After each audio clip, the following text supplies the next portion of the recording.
So the world, as we know it, is about to undergo a fundamental change, which is going to result, if we don't do something about it, in the collapse of the human population on the planet. And you might know something about this. You might have seen numbers. We've got population overshoot. We've got resource overusage. 90% of the large fish in the oceans are gone. We lose a forest the size of Costa Rica every year. 150 to 200 species a day are going extinct right now. And the UN Environmental Program estimates that that's a higher rate than any time since the extinction of the dinosaurs. And there is a further problem, which is related to oil and its connection to our food supply. Right now in the United States, the average American takes about 400 gallons of oil a year for food. That's 17% of our national energy production. And there are debates about peak oil, but one thing that's not debated is that if we continue using oil at the rate we're using it today, at some point it's going to run out. And when that happens, the food supply that supports 7 billion people on Earth is going to be jeopardized, and that is not going to be a pretty picture. And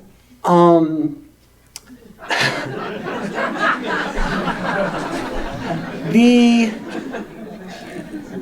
things that we can do, we're a very innovative race. We have incredible imaginations and incredible minds. We've created this. We created the technologies that bring oil out of the earth. We created the technologies that burn them. We created the technologies that let us put them into our soil and pull food out of it.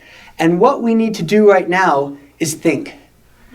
And our thinking and our creative imagination is what can also take us out of the place we were in into a new place. And today I'm going to talk about one specific thing, which is about where is the easiest place to make a big impact. And my recommendation on that is to do it in the grocery store or the checkout line or the gas station. Anytime that you spend money, you need to be thinking, what am I spending this money on and what is happening with this money? The economy drives everything, and we're to blame for that. You can say, hey, big oil came in and they've crushed us and they've implemented all these big practices, but we are the ones who go out. I drove here today in a car that takes gas. We buy things that are packaged in plastic.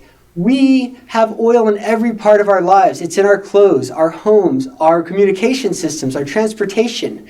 It is insidious in our culture, and to move away from that takes a really deep level of thought. And there's a framework that you might have heard of, which is relatively old, reduce, reuse, recycle. It has some meaning today. It's changed from when it first started out. And I'm going to talk about this a little and about what you can actually do when you're thinking about spending your money. Because reduction is huge. What do you need? I'll tell you what you need. You need food and you need warmth, and that's all you need. Okay? You will then live. You might like to have clothes, and other people might like for you to have clothes. But the fundamentals are very simple. And so when you buy things, can you think, do I need it? Is it necessary? Reuse. Not only when you actually buy used things are you reusing, but think about it when you buy new things. Is it durable? Will it last? When you buy an appliance, can you buy one that actually has screws and nuts where you can replace parts instead of one that's encased in plastic that when it's broken you have to throw away? Maybe it costs a few extra bucks, but over time, these little things can make a huge impact. And I know that it's not an easy thing to think about.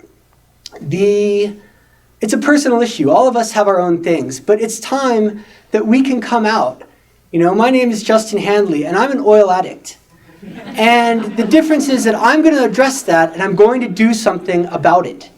And so, I play in a band called Silver Mouse, and we tour all over the US and England. And touring, especially internationally, implies pretty serious fuel usage. We have 2 kids. We have a 3-month-old and a 3-year-old. We tour with them. They play on stage with us. They're very cool.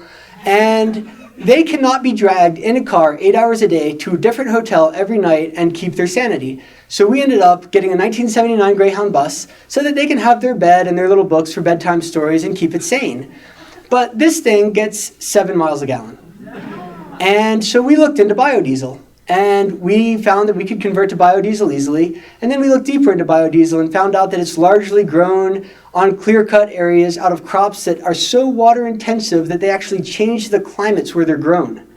And so then we moved on and we looked at recycled vegetable biodiesel, and we now run our bus largely off of recycled vegetable biodiesel, which is a food byproduct and is very clean burning and pretty low energy to maintain and keeps us out of the oil cycle. That's a solution for us, but most cars can't run on recycled vegetable biodiesel, and there's not enough of it to actually power the fleets of the world. So that's our solution that we found for our specific situation. It's not a global solution, and that's where we all need to think. We all need to say, what can I do in my life? Can I walk or ride a bicycle instead of driving? I can ride my skateboard from here to the 25 in 40 minutes.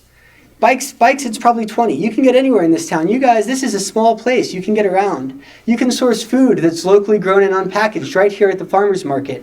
And there are lots of things that you can do. If you take a laser from Earth and you take two lasers and you point them half a degree apart. By the time that they hit the moon, they're on opposite sides of the moon. And so my ask of you today is, can you find that 1 degree of change in your life?